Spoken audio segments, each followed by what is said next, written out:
느헤미야 집사입니다. 느헤미야 11장입니다. 백성의 지도자들은 예루살렘에 거주하였고 그 남은 백성은 제비 뽑아 10분의 1은 거룩한 성 예루살렘에서 거주하게 하고 그 10분의 9는 다른 성읍에 거주하게 하였으며 예루살렘에 거주하기를 자원하는 모든 자를 위하여 백성들이 복을 빌었느니라. 이스라엘과 제사장들과 레위 사람들과 느드님 사람들과 솔로몬의 신하들의 자손은 유다 여러 성읍에서 각각 자기 성읍 자기 기업에 거주하였느니라. 예루살렘에 거주한 그 지방의 지도자들은 이러하니 예루살렘에 거주한 자는 유다 자손과 베냐민 자손 몇 명이라.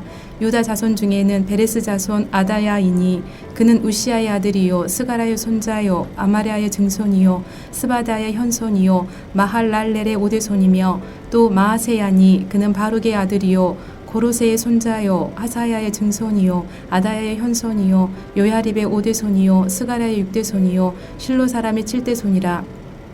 예루살렘에 거주한 베레스 자손은 모두 468명이니 다 용사였느니라. 베냐민 자손은 살루이니 그는 무술람의 아들이요 요엣의 손자요 부다냐의 증손이요 골라야의 현손이요 마아세야의 오대손이요 이디엘의 육대손이요 여사야의 칠대손이며 그 다음은 갑베와 살레 등이니 모두 928명이라. 시그리의 아들 요엘이 그들의 감독이 되었고 핫수누아의 아들 유다는 버금이 되어 성읍을 다스렸느니라. 제사장 중에는 요야립의 아들 여다야와 야긴이며 또 하나님의 전을 맡은 자 스라야이니 그는 힐기야의 아들이요 무술람의 손자요 사독의 증손이요 무란요의 현손이요 아히두베의 오대손이며 또 전에서 일하는 그들의 형제니 모두 822명이요 또 아다야이니 그는 여로함의 아들이요 블라야의 손자요 암시의 증손이요 스가라의 현손이요 바스훌의 오대손이요 말기야의 육대손이며 또 그 형제의 족장된 자이니 모두 242명이요 또 아마세이니 그는 아살렐의 아들이요 아으세의 손자요 무실레못의 증손이요 임멜의 현손이며 또 그들의 형제의 큰 용사들이니 모두 128명이라. 하그돌림의 아들 삽디엘이 그들의 감독이 되었느니라. 레이 사람 중에는 스마야이니 그는 핫숲의 아들이요 아스리감의 손자요 하사바의 증손이요 분니의 현손이며 또 레이 사람의 족장 삽부대와 요사바시니 그들은 하나님의 전 바깥일을 맡았고 또 아삽의 증손 삽디의 손자 미가의 아들 마따냐이니 그는 기도할 때 감사하는 말씀을 인도하는 자가 되었고 형제 중에 박부갸가 버금이 되었으며 또 여두둔의 증손 갈랄의 손자 삼무의 아들 압다니 거룩한 성의 레이 사람은 모두 284명이었느니라. 거룩한 성의 레이 사람은 모두 284명이었느니라. 성 문지기는 악국과 달몬과 그 형제이니 모두 172명이며 그 나머지 이스라엘과 백성과 제사장과 레위 사람은 유다 모든 성읍에 흩어져 각각 자기 기업에 살았고 느드님 사람은 오벨에 거주하니 시하와 기스바가 그들의 책임자가 되었느니라. 노래하는 자들인 아삽 자손 중 미가의 현손 마따냐의 증손 하사바의 손자 바니의 아들 우시는 예루살렘에 거주하는 레위 사람의 감독이 되어 하나님의 전 일을 맡아 다스렸으니 이는 왕의 명령대로 노래하는 자들에게 날마다 할 일을 정해 주었기 때문이며 유다의 아들 세라의 자손 곧 무세사발의 아들 부다히야는 왕의 수하에서 백성의 일을 다스렸느니라. 마을과 들로 말하면 유다 자손의 일부는 기랏 아르바와 그 주변 동네들과 디본과 그 주변 동네들과 여갑스엘과 그 마을들에 거주하며 또 에스와와 몰라다와 벳벨렉과 하살수알과 부엘세바와 그 주변 동네들에 거주하며 또 시글락과 무고나와 그 주변 동네들에 거주하며 또 에느림몬과 소라와 야르못에 거주하며 또 사노아와 아둘람과 그 마을들과 라기스와 그 들판과 아세가와 그 주변 동네들에 살았으니 그들은 부엘세바에서부터 흰너밀 골짜기까지 장막을 쳤으며 또 베냐민 자손은 게바에서부터 믹마스와 아야와 베델과 그 주변 동네들에 거주하며 아나돗과 놉과 아나냐와 하솔과 라마와 깃다임과 하딕과 스보인과 느발락과 로드와 오노와 장인들의 골짜기에 거주하였으며 유다에 있던 레위 사람의 일부는 베냐민과 합하였느니라. 하늘에 계신 우리 아버지여, 이름이 거룩히 여김을 받으시오며 나라가 임하옵시며 뜻이 하늘에서 이룬 것 같이 땅에서도 이루어지이다. 오늘날 우리에게 일용할 양식을 주옵시고 우리가 우리에게 죄 지은 자를 사하여 준 것 같이 우리 죄를 사하여 주옵시고 우리를 시험에 들게 하지 마옵시고 다만 악에서 구하옵소서. 대개 나라와 권세와 영광이 아버지께 영원히 있사옵나이다. 아멘.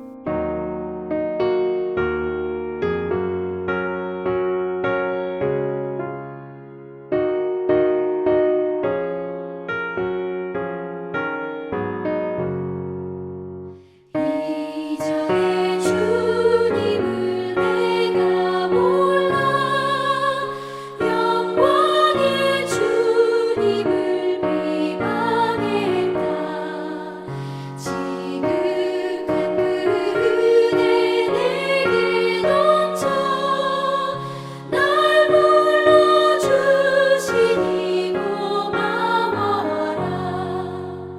나 받은 달란트 얼마론가 나 힘써 그것을 남기어서 각절로 주님께 바치오며 충성된 종이라 상 주시리.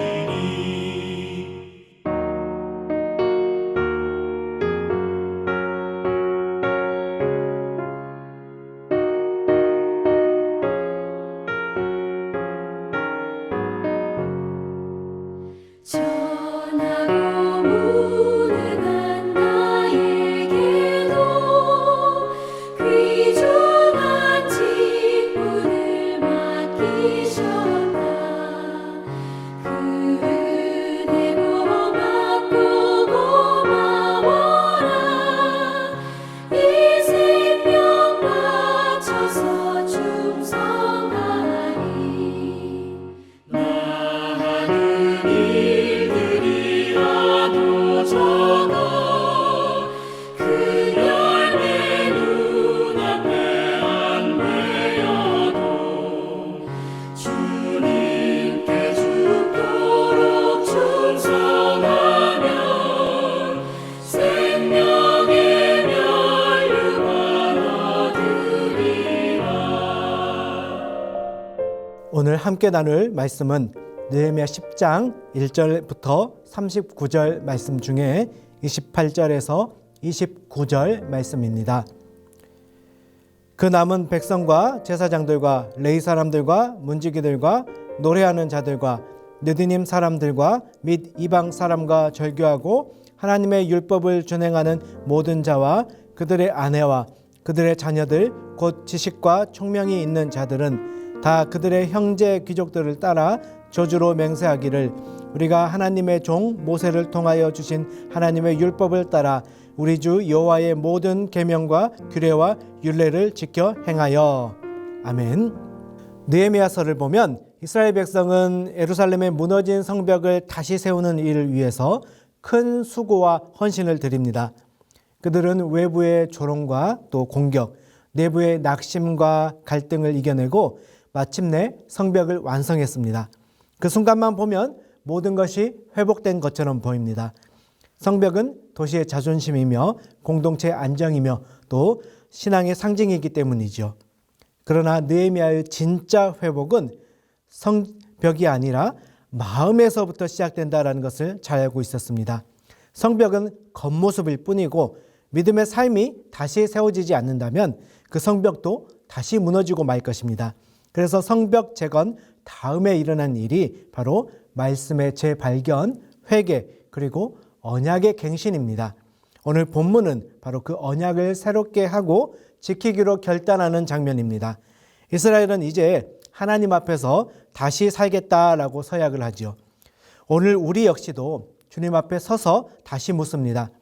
나는 정말 하나님의 언약 백성으로 살고 있는가? 하나님이 나를 구원하셨다라는 은혜가 내 삶에서 순종으로 이어지고 있는가? 이 질문을 가지고 말씀을 살펴보도록 하겠습니다. 오늘 본문은 1절부터 27절까지 이 언약문에 인봉한 사람들의 명단으로 시작됩니다. 이 부분을 읽으면서 우리는 사람들의 이름만 기록되어 있는 지루한 부분이다라고 생각할 수 있습니다. 그러나 하나님은 그들의 이름을 영원히 기록해 놓으셨습니다. 왜 그럴까요? 그것은 그들이 먼저 하나님께 순종의 모범을 보였기 때문입니다. 하나님의 백성이 다시 언약을 세우는 그 자리에서 지도자들이 먼저 나와서 하나님 앞에 임봉하며 우리가 먼저 순종하겠습니다 라고 고백한 것이지요. 자, 여기에서 성경은 우리에게 참된 리더십의 본질을 가르쳐 줍니다. 리더는 말로 앞서는 것이 아니라 순종으로 앞서야 한다라는 것이죠. 이스라엘 백성들은 오랜 포로 생활을 지나서 돌아왔고 마음은 연약했고 또 현실도 어려웠습니다. 그때 가장 먼저 앞장선 사람들이 지도자들이었죠. 제사장들이 먼저 임봉하고 레위인들이 임봉하고 민족의 지도자들이 따라서 임봉합니다. 신앙의 공동체는 이렇게 앞장서는 한 명으로 인해서 분위기가 달라지죠. 가정에서 부모가 예배의 자리를 우선할 때 자녀는 자연스럽게 신앙을 배우게 됩니다. 교회에서 직분자와 리더들이 말씀과 기도와 예배에 먼저 반응할 때 공동체는 흔들리지 않고 굳게 서게 됩니다. 직장에서 내가 정직과 거룩의 태도를 지켜낼 때 보이지 않는 것 같아도 사람들은 그 속에서 하나님을 보게 되는 것이죠. 물론 신앙의 삶에 있어서 앞에 선다라는 것 부담이 될 수 있습니다. 때로는 인정받지 못할 수도 있습니다. 때로는 희생이 요구될 때도 있습니다. 하지만 하나님은 앞서 순종한 그 사람을 통해서 공동체 전체를 세우십니다. 한 사람이 하나님 앞에 바로 서면 그 가정이 변화되고 교회가 변화되고 그 지역이 변하게 되는 것이죠. 사랑하는 성도 여러분, 하나님은 지금도 이 시대의 인봉한 자들을 찾고 계십니다. 성벽을 세우는 시대가 아니라 믿음을 다시 세우는 이 시대에 하나님은 우리에게 말씀하시죠. 누가 먼저 나를 따르겠느냐? 우리 모두의 이름이 하나님의 언약책에 기록되는 인생이 되길 바랍니다. 그리고 우리의 순종이 또 우리 가정과 교회와 다음 세대를 세우는 거룩한 본이 되기를 소망합니다. 자, 1절부터 27절까지는 이렇게 지도자들이 먼저 솔선수범하며 임봉하고 또 순종의 본을 보인 그런 장면이었습니다. 그러나 이 신앙의 공동체는 지도자만으로 세워지는 것이 아니지요. 공동체 전체가 순종할 때 비로소 하나님의 나라가 세워지는 것입니다. 그래서 28절에서 29절을 보면 백성들이 기꺼이 자발적으로 언약에 참여하는 모습을 보게 됩니다. 이 백성들 누가 시켜서 언약을 맺은 게 아니죠. 말씀 앞에서 마음이 깨지고 은혜가 회복되었기에 자신들이 먼저 다가온 것입니다. 사랑하는 여러분, 신앙의 본질은 자발성입니다. 한번 생각해 보십시오. 억지로 예배를 드릴 때 시간이 왜 이렇게 안 가는지 모릅니다. 그러나 이 억지로 드리는 순종, 기쁨이 없는 것이죠. 하지만 은혜를 경험하면 어떻게 됩니까? 예배가 기다려지고 말씀이 귀하고 섬김이 특권이 되고 드림이 기쁨이 되는 것이죠. 왜냐? 하나님이 주신 감동이 우리를 이끌기 때문입니다. 자, 본문 29절 보면 이렇게 말합니다. 다 그들의 형제 귀족들을 따라 저주로 맹세하기를. 자, 무슨 말입니까? 이들이 어떤 저주로 맹세를 했다는 것이죠? 하나님의 율법을 지켜 행하지 않는다면 우리가 저주를 받겠다라고 맹세했다라는 것이죠. 이것은 반드시 지키겠다라는 맹세입니다.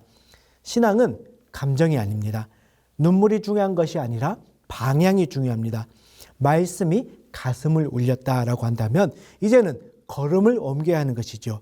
자, 예수님께서 이 땅에 오셔서 정말 권위 있는 말씀을 전하시고 수많은 이적을 행하셨을 때 사람들은 감탄하고 몰려들었습니다. 그러나 예수님께서 십자가에 달려 돌아가시자 다 뿔뿔이 흩어지고 말았습니다. 결국 끝까지 남아서 예수님을 따라서 복음을 전한 자들은 제자들 뿐이었지요. 감동은 군중도 할 수 있지만 순종은 제자들만이 할 수 있는 것입니다. 오늘 우리는 어떤 신앙을 가지고 있습니까? 말씀에 감동하고 끝나는 신앙입니까? 아니면 순종으로 이어지는 신앙입니까? 오늘 하나님은 우리에게 이렇게 물으시죠. 너는 감동에 멈춰서 있지는 않느냐? 너의 믿음은 결단으로 이어지고 있느냐? 예배에서 눈물 흘리는 것 어렵지 않습니다. 그러나 예배를 위해서 시간을 떼어놓는 결단 쉽지 않습니다. 말씀에 감동하는 것 어렵지 않습니다. 그러나 그 말씀대로 살아가겠노라 결단하는 것 은혜 없이는 불가능하죠. 오늘 우리에게 필요한 은혜는 감동이 아니라 방향을 바꾸는 은혜인 줄로 믿습니다. 자, 사랑하는 성도 여러분, 백성들은 감동만 하고 돌아가지 않았죠. 그들은 삶의 우선순위, 관계, 시간, 물질, 가치관까지 다 하나님 앞에 내려놓았습니다. 언약은 마음만으로 하는 것이 아니라 삶으로 하는 것이죠. 그래서 백성들은 세 가지 영역에서 결단을 합니다. 첫 번째는 신앙의 순결이죠. 백성들이 언약을 갱신하면서 가장 먼저 이 가정과 관계의 거룩함을 고백합니다. 30절입니다. 우리의 딸들을 이 땅 백성에게 주지 아니하고 우리의 아들들을 위하여 그들의 딸들을 데려오지 아니하며, 자, 이 구절은 단순하게 어떤 민족주의나 혈통적 순혈주의를 말하는 것이 아닙니다. 이 구절의 핵심은 뭐냐? 믿음의 중심을 지키겠다라는 고백이죠. 자, 결혼이라는 것, 단순히 한 사람과 한 사람이 만나는 것에 그치는 것이 아니라 가치관이 만나고 또 인생이 결정되는 일이죠. 가장 깊은 이 연합의 관계 속에서 하나님을 그 중심에 둘 것이냐, 세상을 중심에 둘 것이냐, 이게 결정되는 것입니다. 자, 역사를 보면 이스라엘이 큰 전쟁 때문에 무너진 적보다도 이 믿음의 기준을 타협해서 무너진 적이 훨씬 더 많았습니다. 자, 솔로몬이 왜 무너졌습니까? 이방 여인들과의 결혼을 통해서 우상이 들어왔기 때문이죠. 아합이 왜 무너졌습니까? 이세벨과의 결혼으로 바알 숭배가 이스라엘 백성 가운데 퍼졌기 때문이죠. 오늘날 그렇다면 우리에게 있어서 이 이방 결혼 무엇일까요?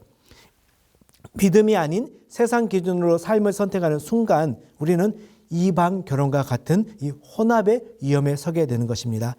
자녀 교육에 있어서도 말씀보다 성공과 돈의 가치를 더 중요시 여길 때, 또 직장 생활에서 이 신앙의 양심보다도 어떤 실적과 경쟁이 우선될 때, 그 순간 우리는 이방 가치관과 결혼하는 것이죠. 신앙은 한번 크게 배반해서 무너지는 것이 아닙니다. 작은 타협들이 쌓여 어느 순간 믿음이 사라지는 것이죠. 오늘 너무 피곤한데 오늘 하루는 예배를 그냥 생략할까? 이번 한 번 정도는 양심 안 지켜도 괜찮겠지? 이런 작은 타협들이 쌓이면 마음은 어느새 하나님이 아닌 다른 것을 주인으로 두게 되는 것이죠. 그러므로 순결은 소소한 것을 지킴으로부터 시작되는 것입니다.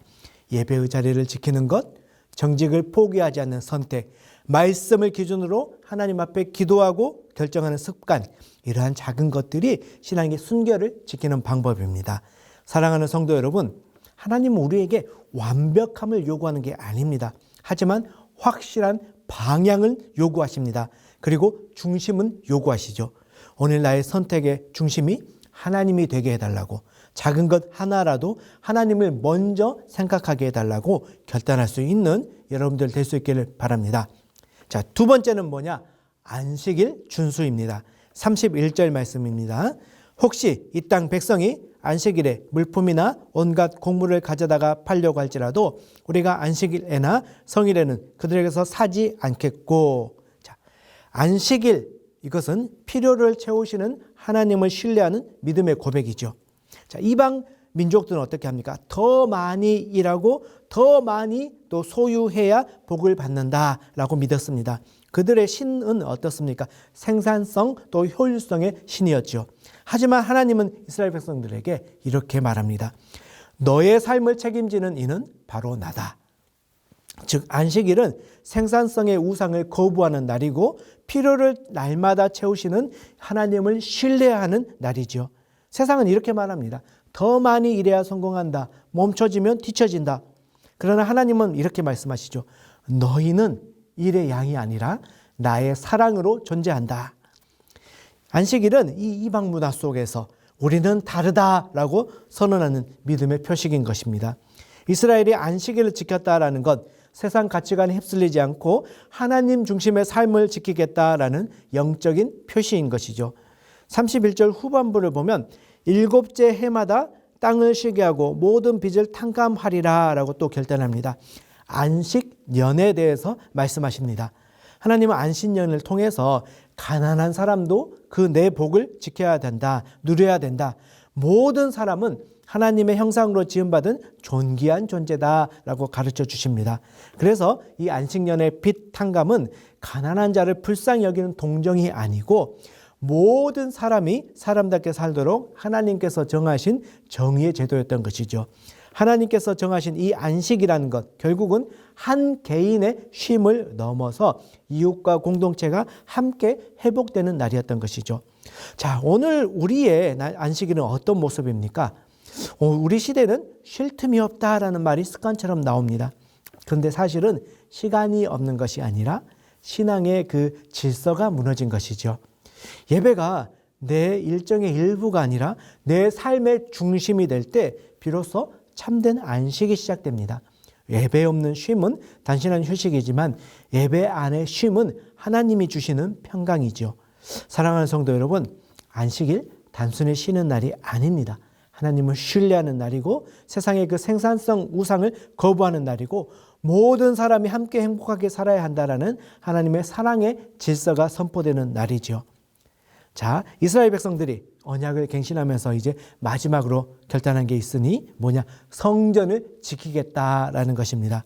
자, 이것을 위해서 세 가지를 약속을 또 하죠. 먼저는 성전세입니다. 제사에 필요한 모든 물품이 끊이지 않도록 매년 3분의 1 세계를 드리겠다라고 결단합니다. 두 번째는 땔감이죠.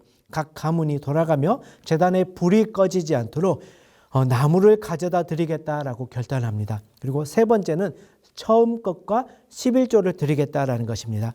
하나님께 이것을 드려서 이 제사장들 또 레위인들이 성전 봉사에 전념할 수 있도록 하겠다라고 결단하죠. 그리고 이 모든 약속을 뭉뚱거려서 하나의 고백으로 마무리합니다. 39절의 마지막 부분이죠. 우리가 우리 하나님의 전을 버려두지 아니하리라. 이 세 가지 약속은 단순하게 뭐 돈을 바치겠다, 물질을 바치겠다 이게 아니라 무너졌던 예배의 질서를 다시 세우는 일이었다라는 것입니다. 이 성전세는 예배의 지속성을 위한 약속이죠. 하나님께 드릴 것이 끊어지지 않게 하겠다. 땔감은 예배의 불씨를 살리는 헌신입니다. 하나님의 불이 꺼지지 않게 하겠다. 또 처음 것과 11조는 공동체 전체가 함께 또 예배에 참여하는 신앙의 표현이죠. 하나님께 드림으로 제사장이 사역에 전념하도록 돕겠다. 자, 이렇게 백성은 예배의 모든 부분, 재정, 봉사, 헌신 이런 것들을 함께 감당함으로써 성전의 기능이 다시 온전히 회복될 수 있게 만든 것이죠. 결국 세 가지 결단 하나로 모입니다. 하나님의 집이 살아있어야 우리의 신앙도 살아있다. 이 고백, 단순하게 어떤 건물을 지키겠다라는 말이 아닙니다. 성전은 건물이 아니라 하나님이 임재하시는 자리이고 백성이 하나님을 만나고 말씀과 은혜로 새로워지는 곳이죠. 그렇게 성전의 회복은 곧 신앙 중심의 회복이 됩니다. 성전의 기능이 회복될 때 하나님의 백성은 삶의 중심을 되찾게 되는 것이죠. 즉 성전은 이스라엘 공동체의 심장이었습니다. 오늘날로 말하면 교회가 살아야 가정이 살고 예배가 살아야 신앙이 살아난다라는 것이죠. 자, 이제 말씀을 맺겠습니다. 느헤미야 10장은 단순한 서약이 아니라 회복의 선언입니다. 무너진 성벽을 다시 세운 백성은 이제 무너진 신앙의 중심을 세우기 위해 하나님 앞에 서 있습니다. 그들은 세 가지를 약속했습니다. 말씀에 순종하겠습니다.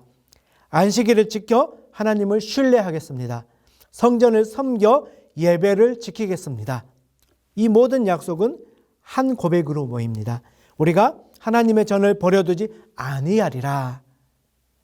신앙은 감동으로 끝나지 않고 삶의 방향으로 이어져야 합니다. 감동은 순간이지만 순종은 방향이죠. 오늘 우리가 다시 한번 이렇게 한번 결단을 해봅시다. 하나님, 제가 하나님의 전을 버리지 않겠습니다. 예배의 불을 지키는 사람으로 살아가겠습니다. 작은 순종으로 하나님 나라를 세워가겠습니다. 이 고백이 우리의 삶에 또 우리 교회, 우리의 다음 세대 속에 살아있기를 주님의 이름으로 축복합니다. 우리 함께 기도하겠습니다. 사랑과 은혜가 풍성하신 하나님 아버지, 오늘 말씀을 통해 우리의 신앙을 다시 세우시고 언약 백성으로 부르신 주님의 음성을 듣게 하시니 감사드립니다. 하나님, 우리가 말씀 앞에서 감동만 하고 돌아가는 자가 아니라 순종으로 결단하는 사람이 되게 하여 주옵소서. 안식일을 지키며 생산성의 우상을 거부하고 필요를 채우시는 하나님 한 분만을 신뢰하는 믿음을 회복하게 하여 주옵소서. 또한 이스라엘 백성이 성전세를 드리고 가문별로 땔감을 준비하고 또 첫 소산과 11조를 드리며 하나님의 전을 버리지 않겠다라고 고백했던 것처럼 오늘의 우리도 교회를 사랑하고 예배를 지키는 사람이 되게 하여 주옵소서. 하나님, 우리의 작은 기도와 작은 헌신, 작은 순종이 예배의 불씨가 되고 교회를 세우는 힘이 되고 하나님 나라를 확장하는 씨앗이 되게 하여 주옵소서. 우리가 살아가는 하루하루 속에서 제가 하나님의 전을 버리지 않겠습니다 라는 이 고백이 흔들리지 않게 하시고 말씀과 예배가 우리의 삶의 중심이 되게 하여 주옵소서. 모든 영광을 하나님께 올려드리며 예수 그리스도의 이름으로 기도합니다. 아멘.